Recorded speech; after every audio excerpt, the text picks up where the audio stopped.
बटेंगी तो कटेंगीचा अर्थ अजित पवार यांना कळला नाही, तर पक्षातील नेत्यांना भूमिका समजून सांगू। टू द पॉइंट मुलाखतीमध्ये देवेंद्र फडणवीसांची रोखठोक भूमिका। काँग्रेसच्या भारत जोडो अभियानामध्ये अल्ट्रा लेफ्टिस्ट संघटना लवकरच त्याचे पुरावे देणार। झी 24 तासच्या टू द पॉइंट मुलाखतीमध्ये फडणवीसांचा दावा।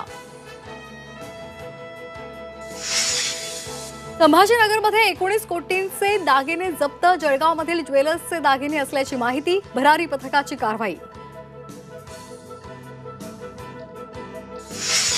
मनसेचा आज जाहीरनामा प्रसिद्ध होणार। राज ठाकरे यांच्या हस्ते वांद्र्यामध्ये जाहीरनामा प्रकाशित केला जाणार। अमित शहा यांची आज चंद्रपुरात जाहीर सभा, तर एकनाथ शिंदे यांची पुरंदरमध्ये आणि देवेंद्र फडणवीसांची कराडमध्ये सभा होणार।